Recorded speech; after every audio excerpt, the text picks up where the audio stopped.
Ladies and gentlemen, please welcome Generals Joseph F. Dunford, John Kelly, and Jim Mattis. Okay.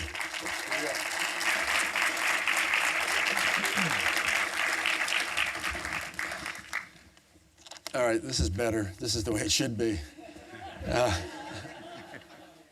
Thanks.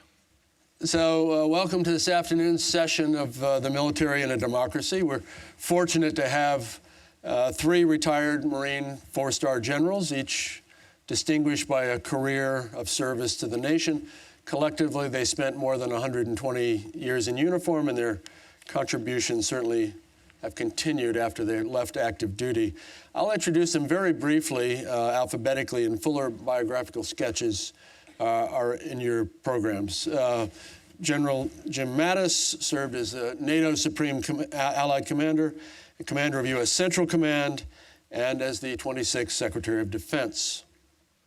General Joe Dunford served as Commander of all Allied forces in Afghanistan, as Commandant of the Marine Corps, and as the 19th Chairman of the Joint Chiefs of Staff. And General John Kelly, closest to me, served as Commander of U.S. Southern Command, as Secretary of Homeland Security, and for 2 years as the White House Chief of Staff.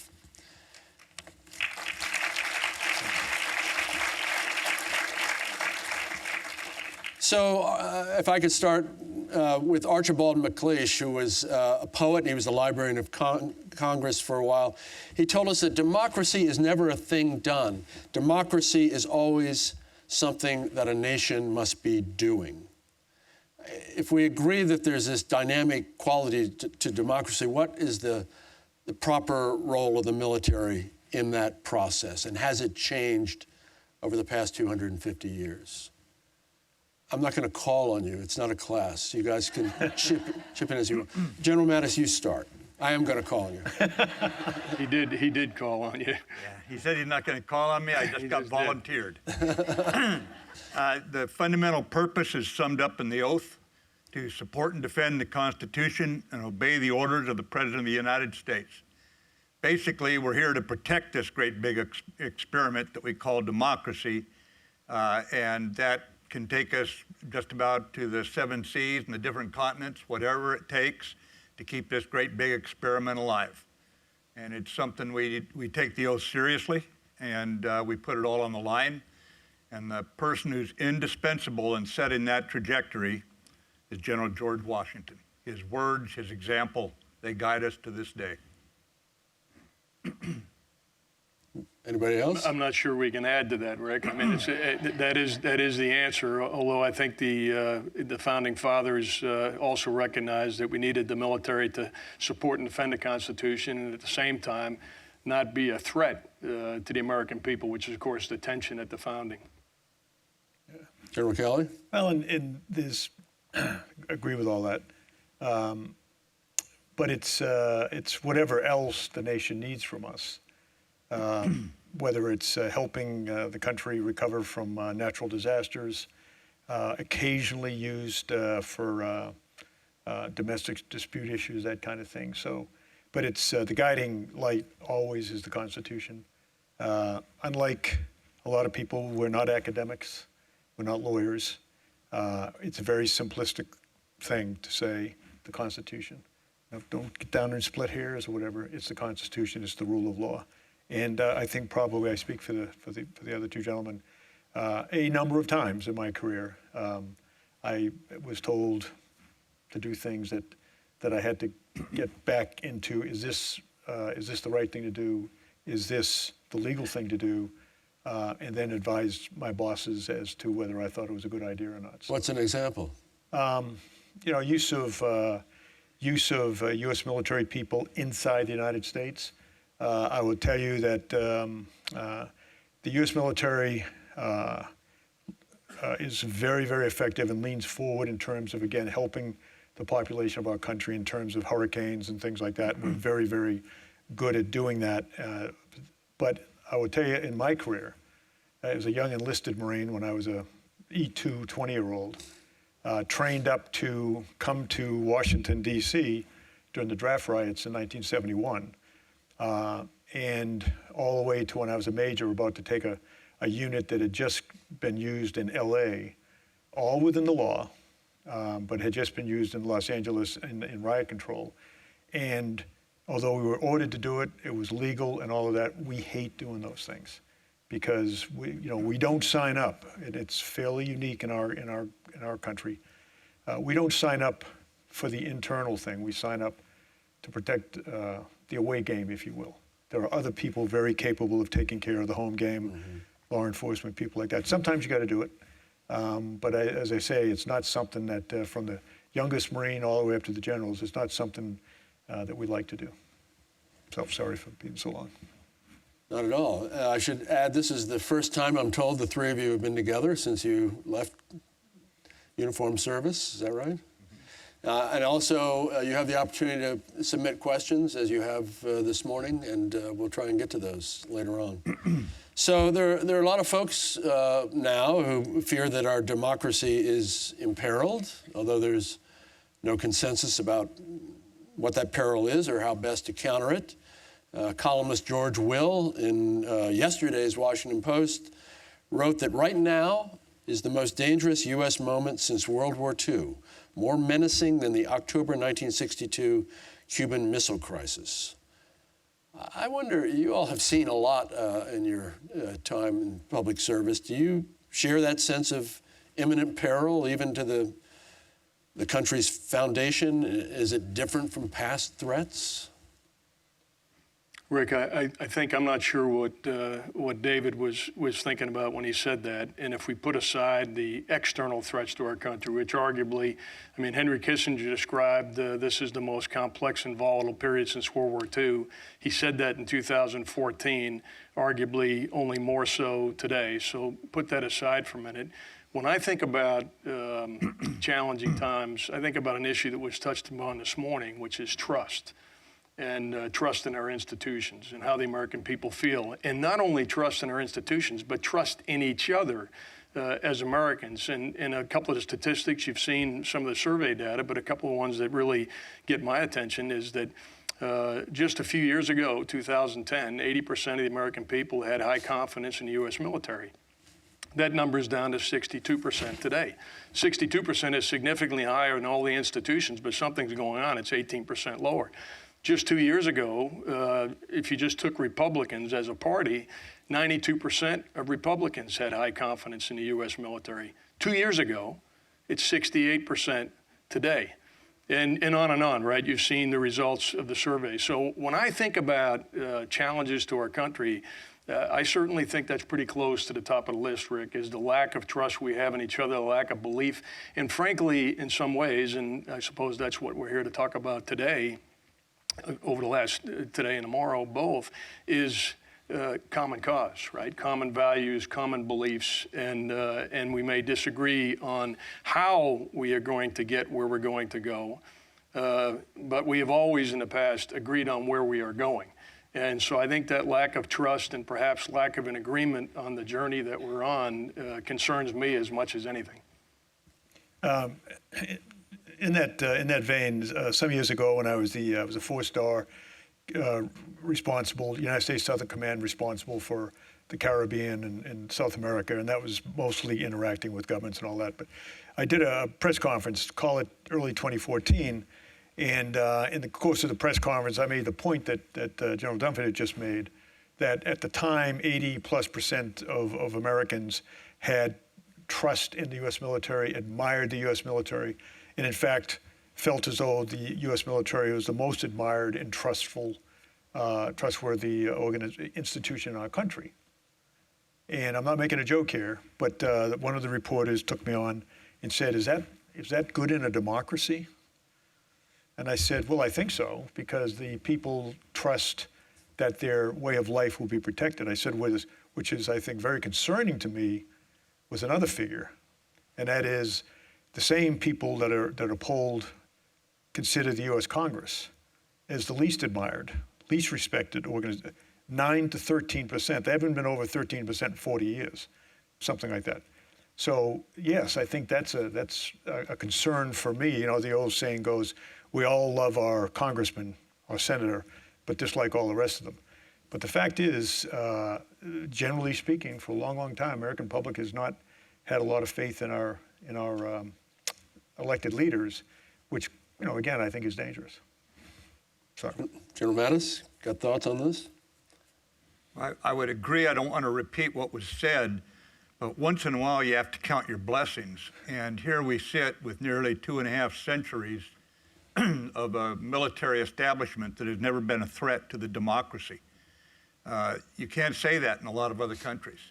I think it was Sam Adams and James Madison who said, we may need a standing army, but it can be a threat. I mean, the founding fathers recognized that this could be a threat. And yet we sit here today concerned that it's still the most admired institution in the country, but it's dropped. That's our concern right now. It's not what happened in 1961 in Paris when they were concerned the French paratroopers were going to parachute into Paris and take the city.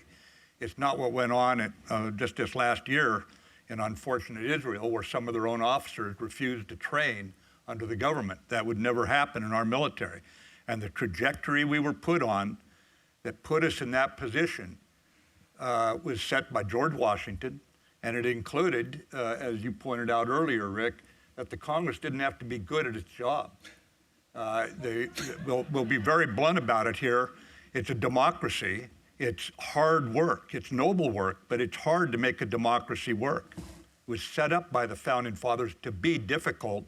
We weren't, after our nasty argument with George III, we weren't going to set up a new, basically, king in a new government. They're going to have 3 competing branches, and just to make it even harder, they put together a legislature where they borrowed something from the Romans and set up a Senate, so you had a bicameral legislature. It doesn't mean 3 groups have to work together, it means 4 groups have to work together to make it work. The chances of that working all the time, 0, okay? It's just not going to work all the time. But the military has to stay loyal, and loyalty counts most when there's 100 reasons not to be loyal. That's when it really counts. And the U.S. military says the president can be wrong, objectively wrong. It says the Congress can be objectively wrong. And that does not relieve us of our obedience to the constitutional officers they are. And I think that is something we have to look at right now as important as the internal disarray that we're enduring right now. At least there's one institution, and by the way, it's got violence as its portfolio, is not going to use violence against the American Republic. It's just not going to happen. So if you feel that the Republic is in perilous times, is there responsibility of those in the military to raise the alarm in some way? Or how about those out of uniform? What do you see as your role either when you were still in uniform or now that you're not in uniform to sound the alarm if there are things that you really think are alarming? Rick, I'll start. So when we talk about the role of the military, at least as I see it, I'll tell you what's appropriate, and perhaps what you're suggesting are areas maybe that wouldn't be appropriate. For me, I think it's appropriate for me as a retired military officer, much like I did on active duty, to highlight the challenges that confront our country, not in a political way and very much in a nonpartisan way, not to talk about current policies or talk about current political leaders, but to talk about the facts and the challenges from an educational, informed the public perspective. And I think that's why the three of us are here today in the spirit of that dialogue with the American people to offer perspectives that can help. Rick, I think what you're maybe alluding to, I don't want to put words in your mouth, is the role of U.S. military officers in talking about perhaps political challenges in our country.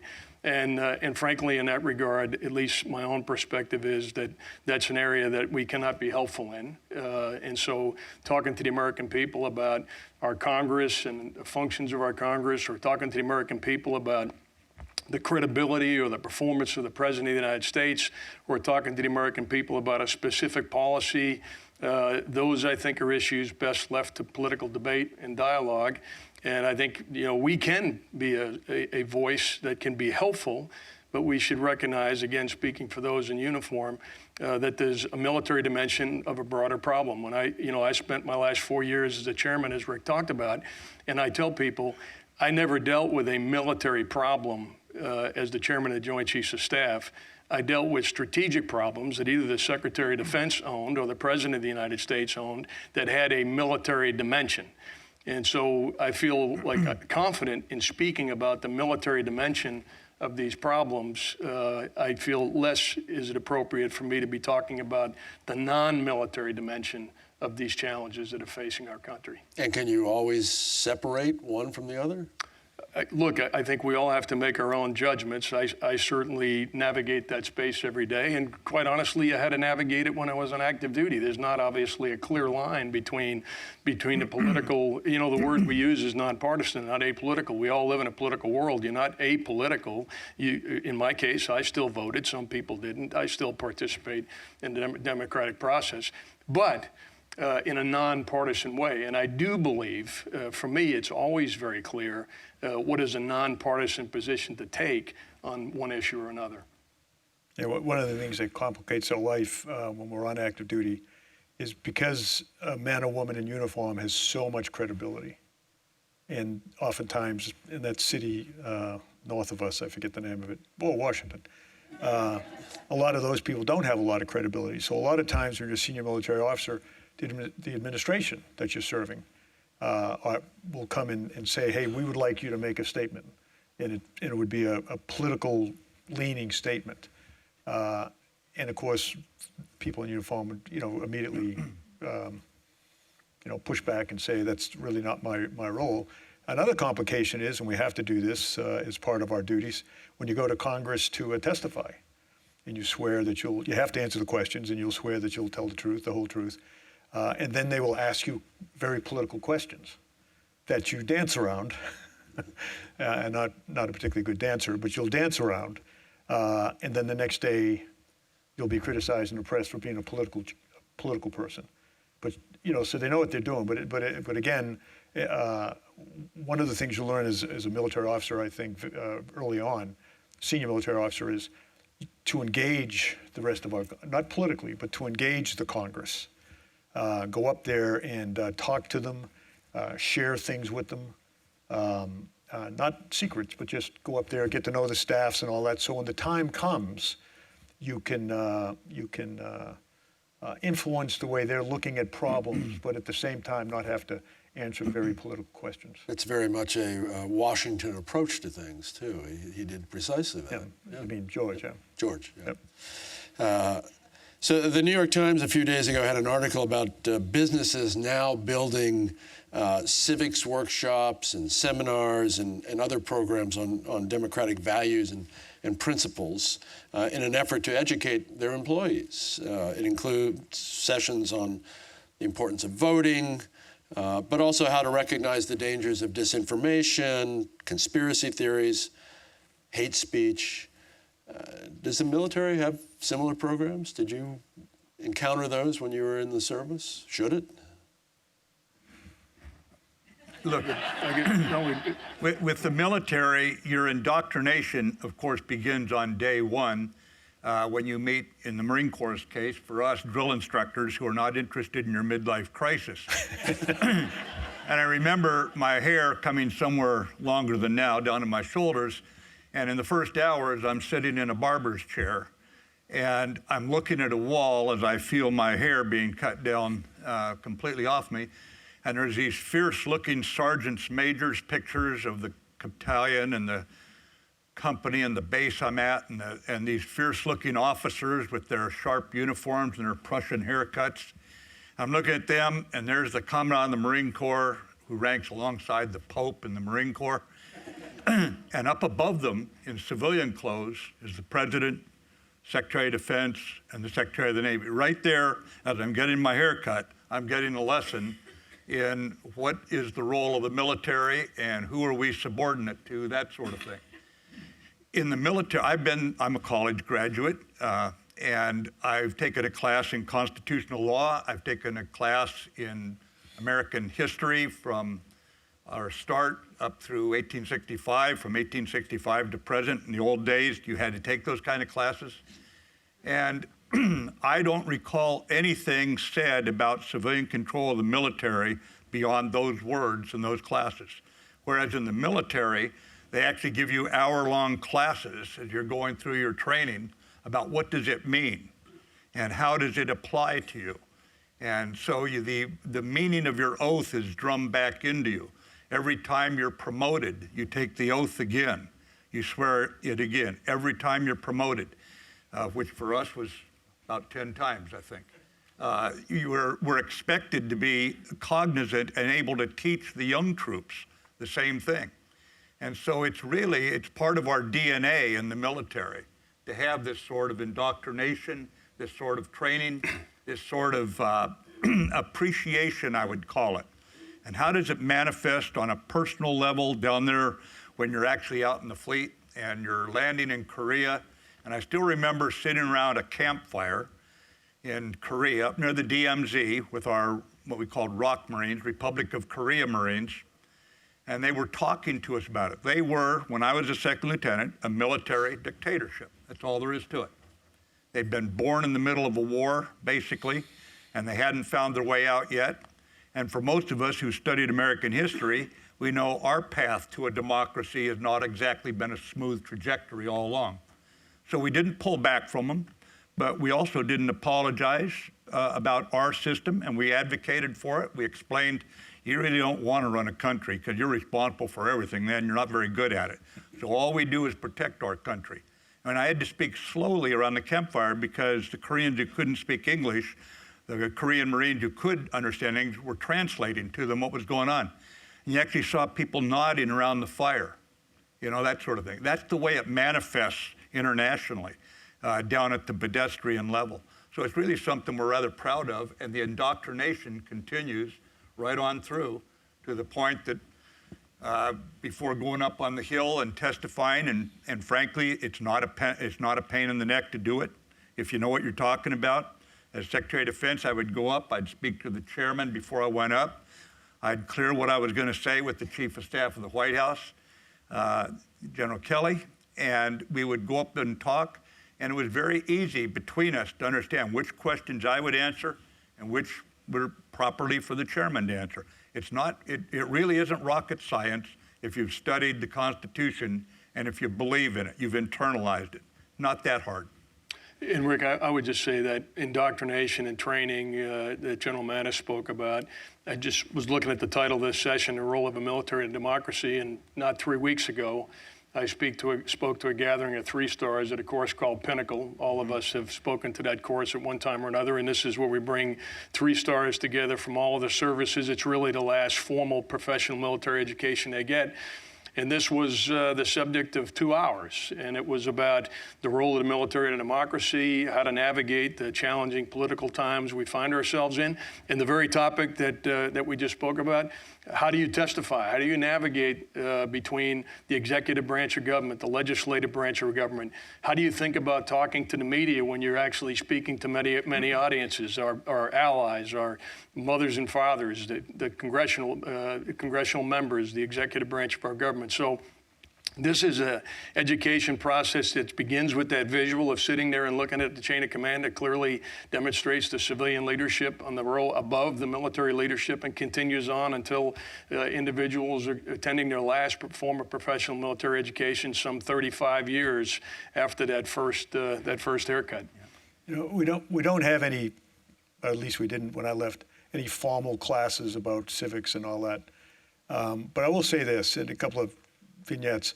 I grew up in a very working class part of Boston, all white, almost exclusively Roman Catholic. I go to boot camp in 1970, and for the first time in my life, I got to know black people, black guys, and realized very quickly that they were just as homesick as I was. They were just as interested or disappointed when they didn't get letters from home. This is before internet and all that. And then you leave that and you continue, and for the rest of your career, you're essentially working with men and women of all colors and all persuasions and the whole bit in one unified effort to serve the country. And so I can remember, things were happening in the old riots here, there, and everywhere for one reason or another. And those of us that were watching the TV together would just shake our head and not understand why things like that were going on in Washington, D.C. or in Boston, whatever. And then something we don't think about, we take in today about 200,000 kids, young people between 18 and 24. And we discharge about the same number every year after roughly 4 years. They are different people when we discharge them. Very different people. And the example I would give you is years ago when I was at Department of Homeland Security, I went and addressed 600 or 700 fire chiefs from around the country. And they were, the vast majority of firefighters in our country are volunteers. So they are different, they don't get paid, they're different kinds of people. They just do this because they're great citizens. But in the course of talking to them, I said, just out of curiosity, they're all volunteers. And I'm trying to get my arms around the volunteer aspect. I said, just out of curiosity, how many of you are veterans? And about 80%, 90% raise their hands. I said, that's interesting. How many of you are like Boy Scout leaders or Girl Scout leaders? Same number. How many of you, coach Little League, soccer, Pee Wee hockey? Same people.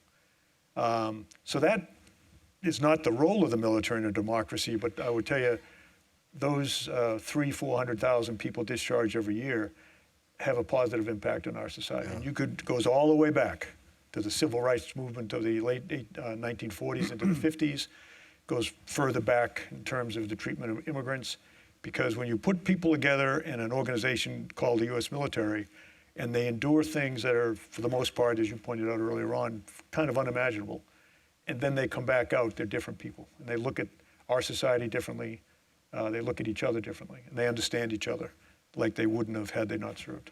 Rick, just one quick comment. All of us were on active duty together when a former commandant said that the Marine Corps should do three things.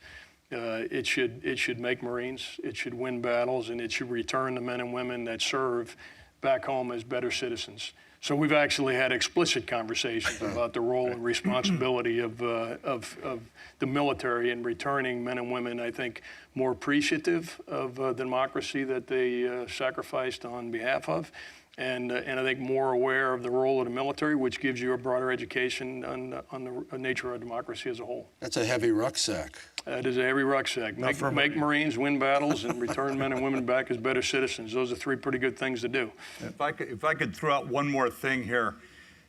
General Sherman, when he was disbanding just a little bit north here, the Army of the West after the Civil War, first day the Army of the Potomac marched through town in the Victory Parade in 1865. Next day the Army of the West marched through, and when he sent them home, he said, "You've been good soldiers, so I know you'll make good citizens."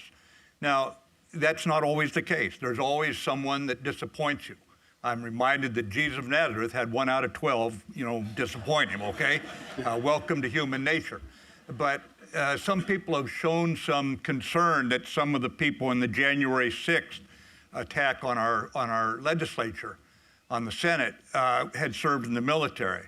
But when you step back and think about this, and here's a primarily male crowd, and the U.S. military is primarily male, and the number of veterans who were in that crowd, some of which had served maybe 20 years before, 5 years before, a handful, literally 2 handfuls maybe, of ones who were serving in the reserves or serving on active duty, and they will be dealt with. The military knows how to address people who disappoint them, but they don't define the military. It's defined by the people we just heard about here, and who go off and maintain their honor and actually sharpened in their appreciation of just how great this experiment is and what they saw their fellows do alongside them in terms of sacrifice to keep this experiment alive. Overwhelmingly, they set the right example, and don't let a few who don't get the word like that disappoint you at all. They don't define the U.S. military. There's a poll question we're going to look at in a minute, but one of the questions from the audience is this. Are you concerned about a growing cultural gap between today's U.S. military and the civilian society they serve? If so, what can be done to close that gap? So what I would say about that is that we have a little bit of a problem making our recruiting numbers right now. That's on the surface. As I've dug into the numbers, the propensity for young people to enlist, and one of us spent some time as a recruiter right now, is at 9%. What does that mean? Of the eligible young men and women that can join the U.S. military, 9% of them have a propensity to enlist. And by and large, what that means is their coaches, their teachers, their parents are not encouraging them to serve, let alone to serve in the U.S. military. So I think the cultural gap can be overblown. But what I am concerned about in our country, and again, part of the theme here over these couple of days, is the lack of appreciation for the need for citizens to serve in one form or another. The military service, I don't put that out there as the only way you can serve your country. It's one of the ways to serve your country. But I do think in our country right now, we're a long way from 1961 or 62 when John F. Kennedy said, ask not what your country can do for you, ask what you can do for your country. We actually had a senator in my home state in his campaign 2 years ago who said, it's time for us to ask what the country can do for us. So if there's a cultural issue out there, it's less about the military and the civilian population, in my mind, than it is about a culture of service and a culture of us being stewards of our democracy and finding some way, whether it's in our local community or whether it's in uniform, to actually serve this democracy. Because I think, as the point was made very well, I walked in late this morning, but I heard some of the presentation before lunch, and at least the theme was touched on a couple of times about the need for citizens to be engaged, the need for citizens to be, again, stewards of our democracy. And so that, Rick, more than a divide between the military and the civilian community is what I'm concerned about. There is naturally an awareness issue, and I think that's just up to those of us who have served to close that awareness issue. I mean, less than 1% of the American people serve in uniform. So, it isn't like World War II that you covered so well. I mean, when every member of every family had a member who served, everybody knew somebody that was a soldier, sailor, airman, or Marine. That's not the case today. That challenge, the awareness challenge, I think can be addressed, and many of us have spent a lot of time out there speaking to local communities so they know their men and women in uniform, and I think many veterans organizations are out there doing it every day. There's can we have the first poll number there? So one of the questions that was put to respondents by Mount Vernon for this symposium asked whether the military should have, quote, a strictly limited role in domestic politics. And a strong majority, about 2/3, agreed with that the military should have a strictly limited role in domestic politics. Does that surprise you at all? It surprises me that it's not 90% or 95%. Yeah. I think if you asked that question, U.S. military, it probably would be around 95%. And we just don't do it. And I'm surprised so few Americans don't know that we don't do it. Well, that's what I'm asking. Yeah. Are you surprised? Well, and I think sometimes what happens is, and we've kind of addressed it a little bit here, the active duty people, I think, are pretty, very, very good about not. It's after the general gets out or after the colonel gets out and starts to enter politics, or not into politics, but starts to comment. And as we were talking earlier when we were getting ready to do this, are they U.S. citizens that have a right to say yes? Is it a good idea? Not so much. And one of the things I get asked this question a lot, and I said of the retired generals and admirals, and I looked it up, not really scientifically, but there's about 4,200 retired generals and admirals still alive in the United States that are retired, about 4,200. There's about 36 that regularly, and I'm not criticizing them, but will sign letters or get on TV and criticize and become political. That's not a bad percentage. But no, I think I speak for the three of us. I mean, we don't do. I mean, I voted in every election. while I was on active duty, but no one ever knew how I voted. I never heard a political discussion while I was on active duty. We just don't do that. George Marshall prided himself on not voting. Yeah. Dave Petraeus claims that he doesn't vote, or didn't while he was on active duty. Well, many don't vote for president. They'll vote for mayor and governor, that sort of thing, Yeah. but they don't want to think their guy or gal won or lost the next commander-in-chief. So there is that parsing out. But as far as taking public stands, if this is part of domestic involvement, I don't think retired officers should speak out endorsing one party or another. If asked to serve, that's different. Yeah, and Republican or Democrat, male or female, if the President of the United States asked you to serve, I was brought up by the greatest generation. If you're prepared to serve, there's only one answer, and that is you'll go in and do your best to support and defend the Constitution. So that serving would be one thing, but endorsing in an election is where we would see that as domestic involvement of a pernicious kind, where we want the military to stay out of it. And that, again, is the standard really established by George Washington about the military's role. At Newburgh, he actually comes out, he calls his army, I think by that point in the war, you'd know better than me, Rick, the Miracle Army, if I remember right.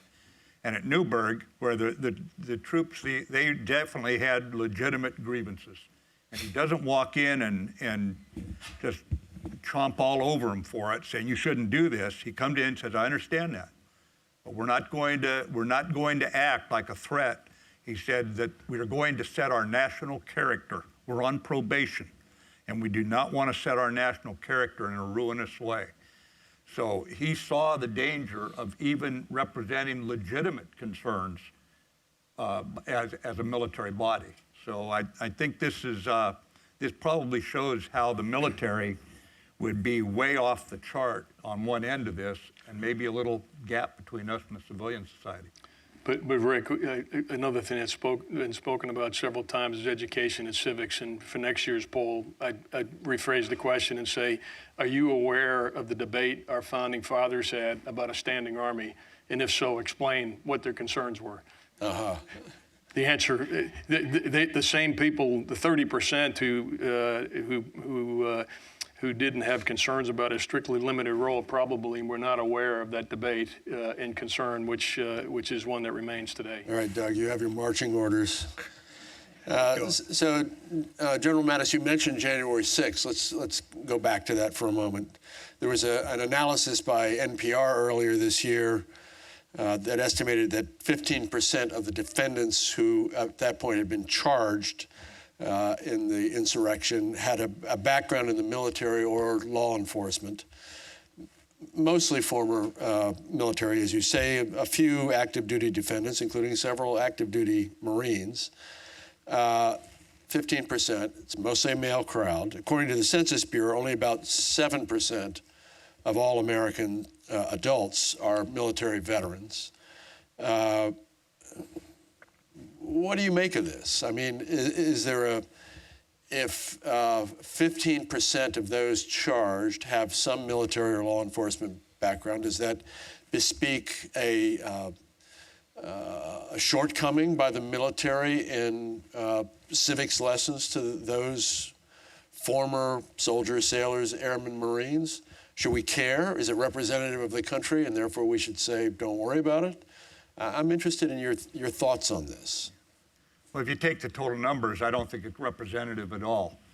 But it's a concern, certainly. But I think, remember, when someone gets out of the military, and many get out at age 22 after a full tour and an honorable discharge, if at age 45 they were part of a group that marched on Washington, D.C., maybe a few other things happened between 22 and 45, one of which might be there's certain news stations you can listen to that are designing their program to create distrust with half of America. Just pick whichever one you want, and you'll dislike the other half. I mean, it's that simple. So certainly there is. I would just say you can influence them like you can influence anyone else, and an oath taken as a young guy or gal can dim in their memory. The military, we were not in the Marine Corps for around 120 years. We were in the U.S. Marine Corps. We're part and parcel of this society. We are not impervious to its influence on us. The fact is that probably in no other society on earth are we more apt to point out failings within ourselves, but overall, we are always out to make a more perfect union. And if the people on that trajectory, if some fall off that trajectory, that is not representative. And again, 250 years where the military has not been a threat, I don't see this as statistically significant. It's still a concern, but I think the concern is much bigger than just that handful of people that we're talking about. I also, Rick, and at least in my experience, it is not reflective of the veterans population as a whole. And I think it's as important when we talk about that number and that day, as significant as it was. I can think of several, as General Mattis was speaking, I was just thinking about the veterans organizations. Some of you might have heard of Team Rubicon. Thousands of veterans that respond to national disasters. Travis Manion Foundation. Thousands of veterans that have focused on youth character development across the country.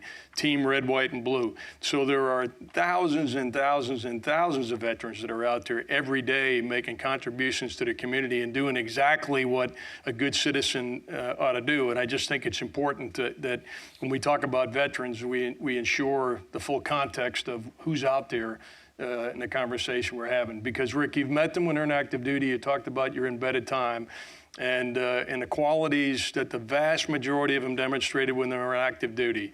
You know, the loyalty, the unselfishness, the commitment, those qualities remain with them through life, and they manifest themselves in activities that these veterans can perform every day, to include the ones that General Kelly spoke about a minute ago when he talked about that group of first responders. Anything to add, General Kelly? Nope. So civilian control of the military, we've touched on that. I talked about it earlier. No man in the early history of the country was more ardently advocating for the military's subservience to civilian leadership than that guy behind us there, General Washington. He did practically invent the concept.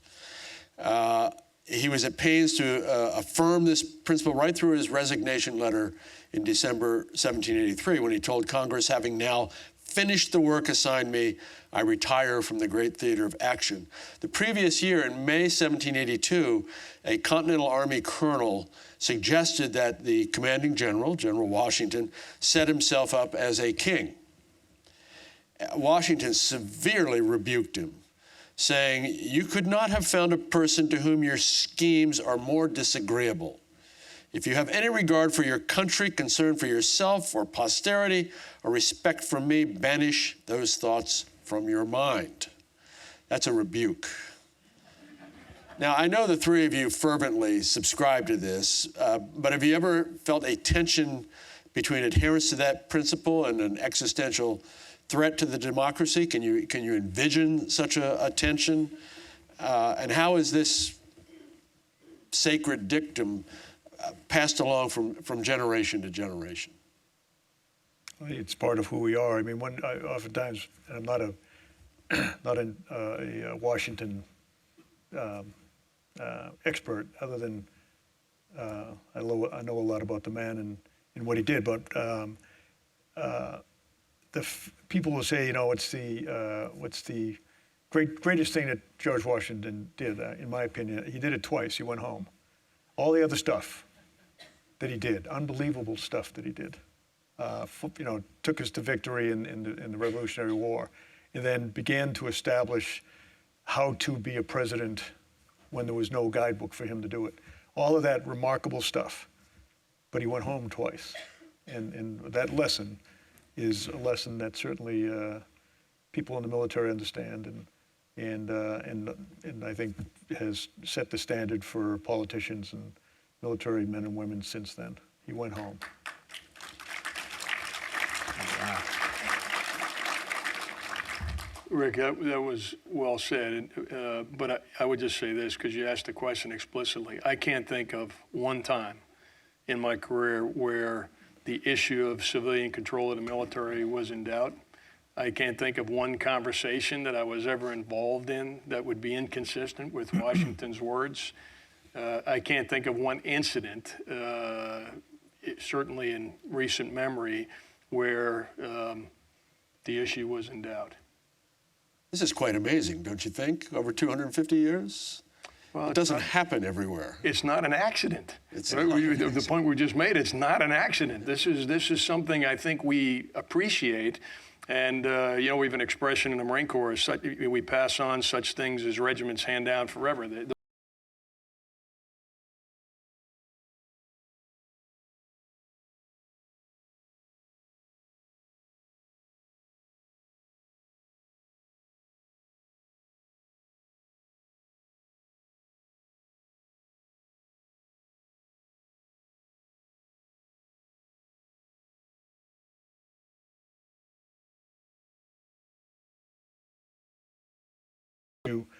When you're in these days, since 1985, the immediate boss of a four-star warfighter is the Secretary of Defense, and then the President of the United States. And a few times, when I was in Southern Command on a few issues, I couldn't make the case sufficiently, I thought, to the Secretary of Defense, who was a great man, and asked, I said, I think I need to talk to the President. He needs to understand, at least, I'm the expert in this particular field, he needs to just understand it. And if he disagrees and says, continue to march, I salute it and do it, as long as it's legal, moral. So there are ways to influence them. And frankly, all kidding aside about politicians, when a person in uniform walks in and says, Senator, Congressman, President, let me sit down and just give you another perspective on your position. They don't have to take it. And if they don't, fine. If they do, you're helping them be a better politician or a better leader. But it's very interactive, and no senior military officers that I know.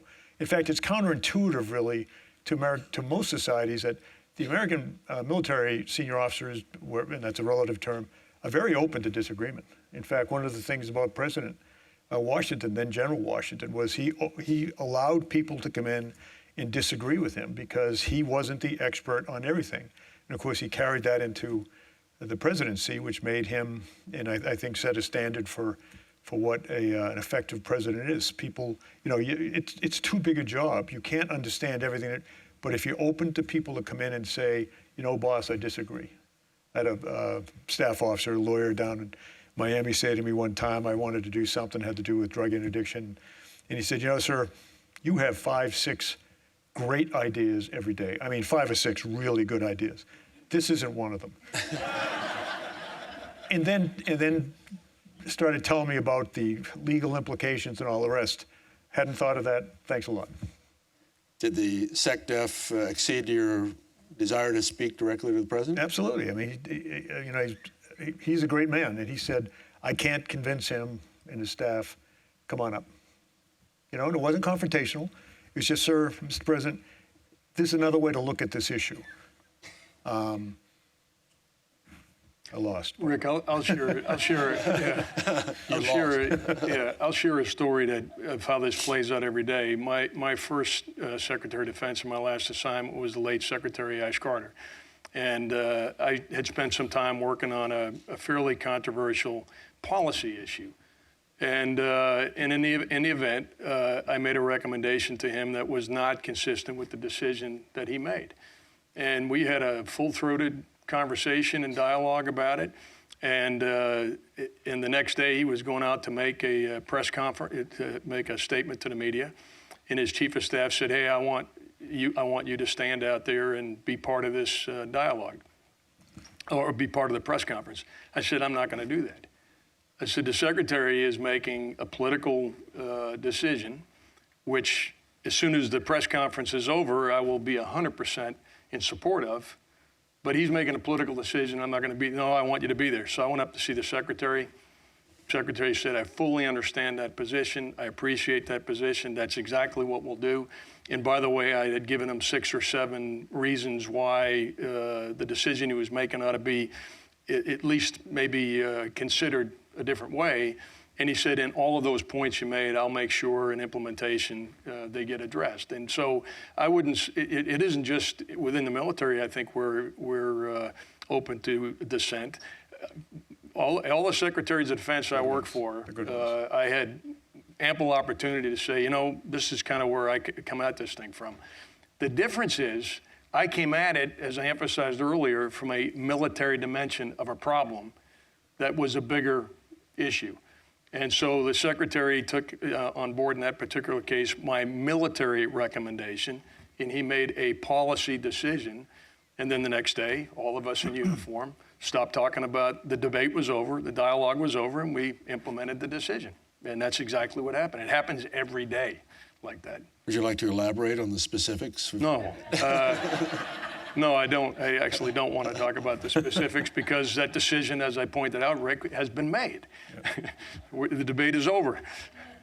I think, Rick, what we're saying is you can take pride in carrying out a decision that you don't agree with and carrying it out to the best of your ability if you believe in the Constitution, because that's a larger issue.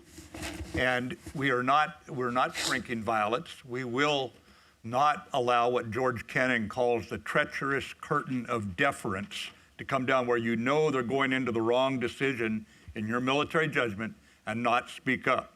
But once you speak up, if you think they heard what you said, we were not elected. We have a right to be heard. We don't have a right to be obeyed in the military.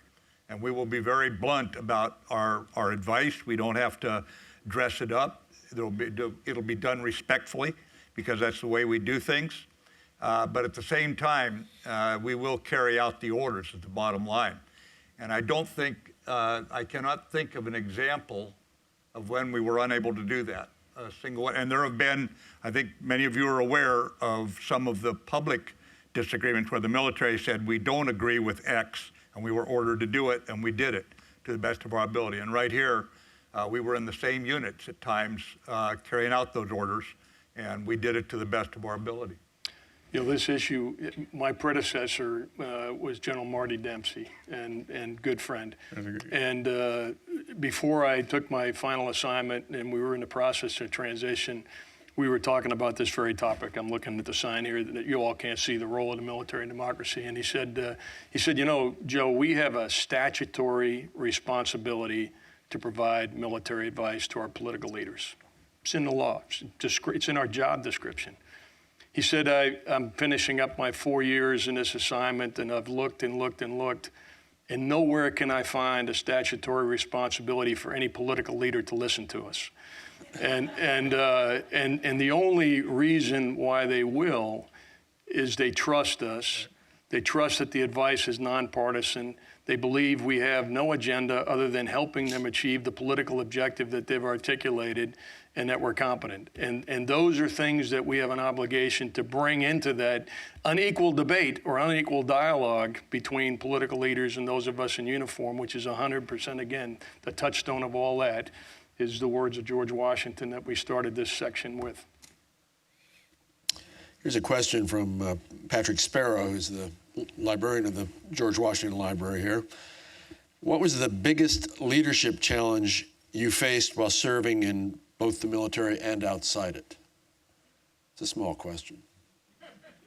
Jim? There were no tough ones. We're brought up to deal with those things. We assume things are going to go wrong. You kind of careen from one crisis to another in your military career, at least in the naval service that we were in. And what that calls for is competence and empathy and your own resilience. Probably the best way to describe this is a traveler, a medieval fable, a traveler on the road to London runs into two people at a rest stop. One's named Fear and one's named Plague. And he said, why are you guys going to London? And the guy named Plague said, well, we're going to go up there and kill 10,000 people.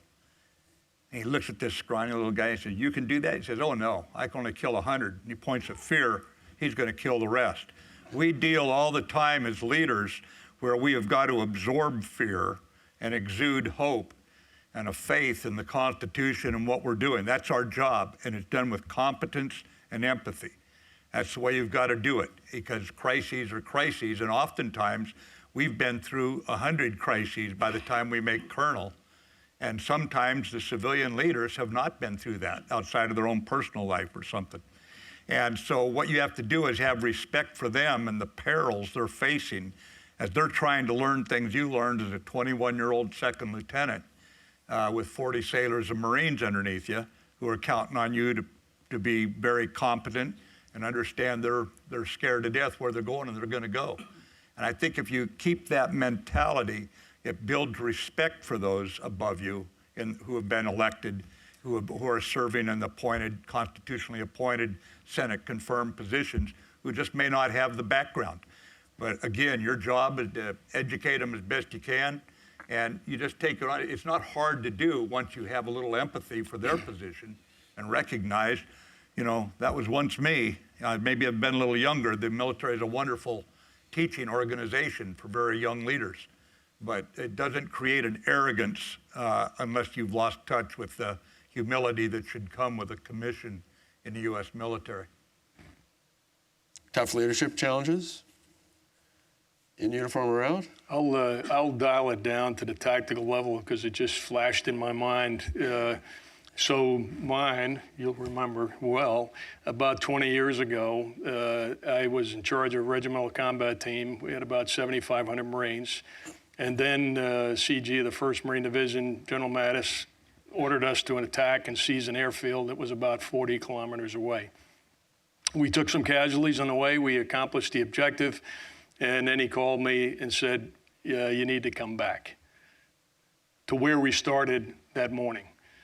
And what had happened in the interim was there was a broader issue that was assessed by what the Army calls echelons above reality, Rick, that you're familiar with, that we would move back to the line of departure to consolidate logistics and so forth. And so we had actually gone further than where our senior headquarters was comfortable. And my response, I think you remember, General Mattis, was simply, Roger, got it. And I turned to my Marines and I said, we're going back. That's what we need to do.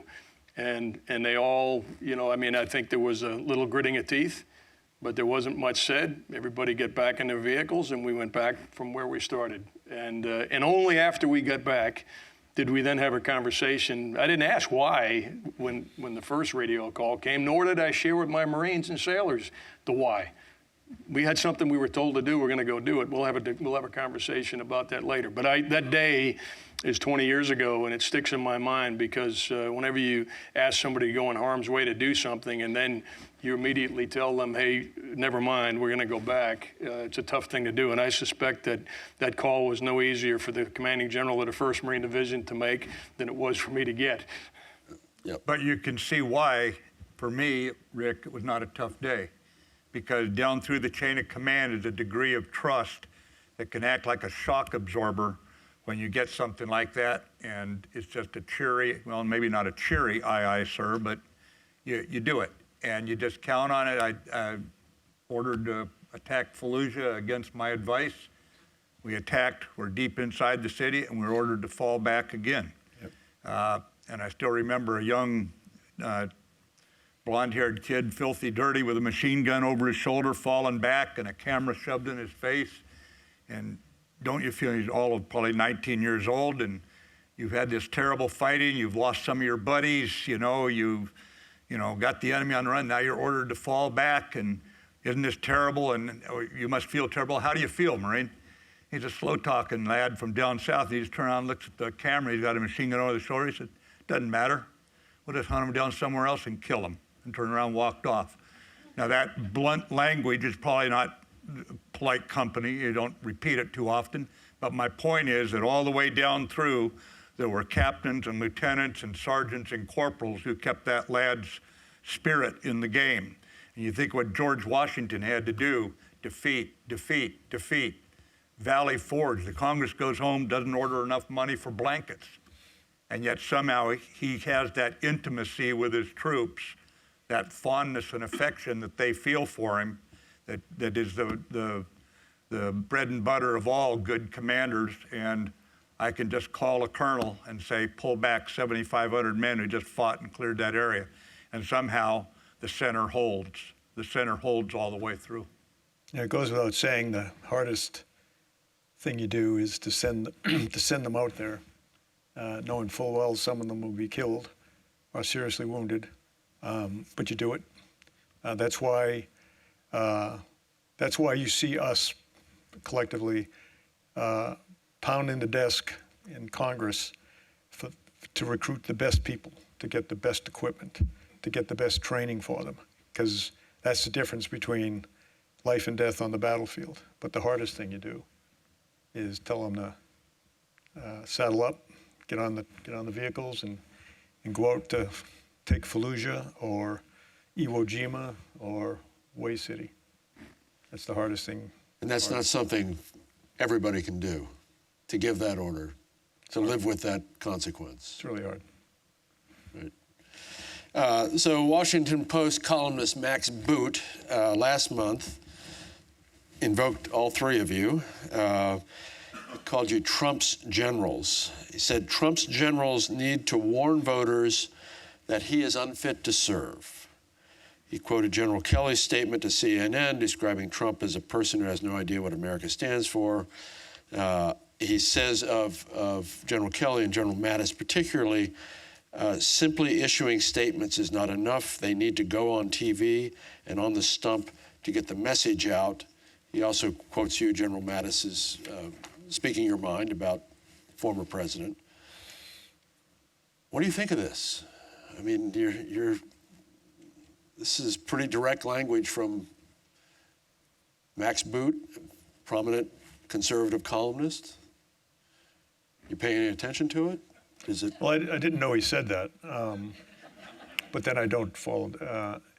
Again, we go back to this issue, I think, of in General Mattis and I and others like us are a little different because we left the military and then went into the government. Right. And so I've always tried to certainly be very, very aware that I can never take the general off, never want to. But to be very careful that when I make a statement, it's something that has to do with my time as the Chief of Staff or the Secretary of Homeland Security. But I will go back to this issue. First of all, I would never suggest to any American citizen who they should vote for or not vote for. That's their business.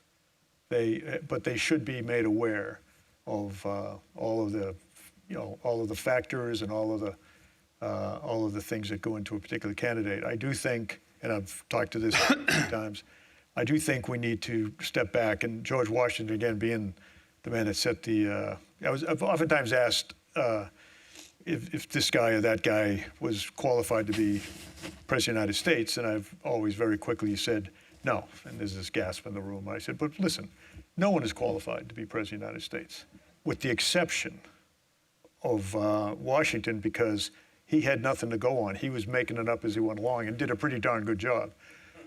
I think General Eisenhower came as close, but even he would say, I'm not qualified to be President of the United States. The job is so, and I saw it firsthand, I mean, in the White House, is so big and so incredibly complex. So then people say, then what makes for a successful president? I said, same thing that makes for a successful general, successful businessman, successful man that runs Mount Vernon. You surround yourself with men and women of character that know more about the topics than you do, and then listen to them. Again, one of General Washington's tremendous strengths, and then as president, was he did exactly that. And people came in and made him smarter on a topic so he could make an informed decision. If you don't do that, you will not be a successful, whatever, governor, mayor, general. Yeah, I come from the American West.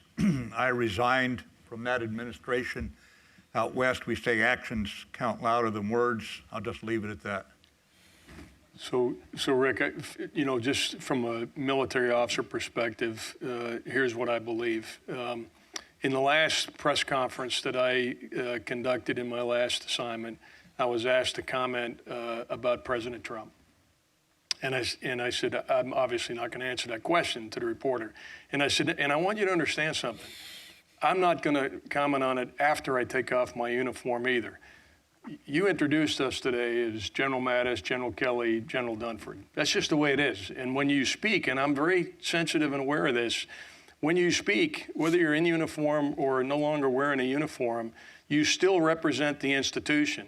And the American people, that issue of nonpartisan, the American people have a right to believe that the military has no agenda other than the security of our country to support and defend the Constitution of the United States, like we started the conversation here today. And so for the real reason why I would never speak out is that reason. The other reason is I think I should have more confidence in the American voter to think that I somehow am uniquely qualified to tell the American people who they ought to vote for, who they ought to support for president or senator or Congress would be an act of hubris. And I actually don't think I'm so influential that I can actually impact their decision, but I am confident that I can do damage by speaking out against political leaders.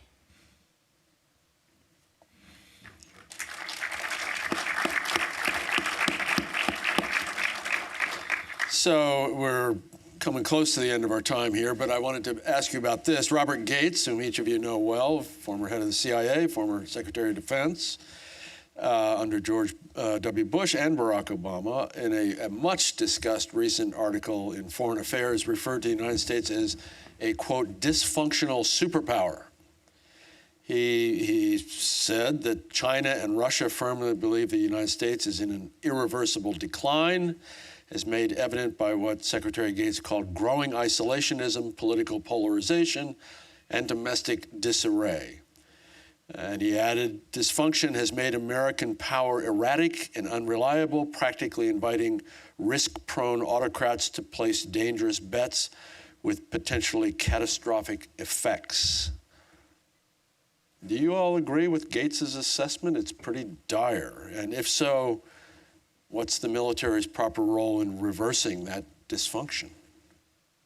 I do agree with it, and I think the military's proper role is to achieve a degree of lethality that cautions any autocrat to think that a raucous democracy is somehow weak right now. And I assign myself, you get your job description when you go into any job in the government, military or civilian. As Secretary of Defense, I assigned myself the job of keeping the peace, or what passes for peace, one more year, one more month, one more week, one more day, while the diplomats work their magic. And that is done by imposing military imperatives over the rights of an American. In other words, you join the military, you surrender certain rights that the rest of Americans have in order to protect this liberal democracy. And that means on the battlefield, you don't say, because we're the good guys, we're going to win. We're going to win because we're more lethal, our tactics are better, we have better troops, they're better led, we have better equipment, better training, all that put together. And that's our job. And that's our job, is to buy time until this democracy can come back to a degree of unity, a degree of fundamental friendliness, of love for one another, respect for one another, that was talked about this morning. And a reminder, even a broken clock's right twice a day. Just maybe the person you disagree with has got something to offer. So the military stands to protect this experiment. Yeah. Rick, I wouldn't for a second understate the challenges that Secretary Gates spoke about, and I think we've had conversations about that over the last couple of days, and I suspect everybody here today has talked about this much over the last few months. I am comforted by the fact that Secretary Gates can write what he wrote and can say what he said. And I am comforted by the fact that we're having this dialogue. And only because somebody quoted Winston Churchill before lunch, I'm also reminded of what he said about Americans, that they'll do the wrong thing or do 1,000 things wrong, and then they'll eventually do the right thing, or words to that effect. And I do think this is an inflection point in our democracy. And if we do what American people have historically done when we've gotten to these challenging times and said, hey, let's remember what's at stake here. Let's remember what we hold dear. Let's remember our values, and let's step up and do what must be done to protect this experiment. I fundamentally believe we'll get there. I have concerns about the damage that might be done before we actually turn this thing around. But again, without understating it, I also have a degree of confidence in the American people and a confidence in our process. The challenge is exacerbated by the information age and so forth, but I think we'll get there. Our potential adversaries all of that aside, just remember, the best military on the planet. Don't be crazy. Just don't be crazy.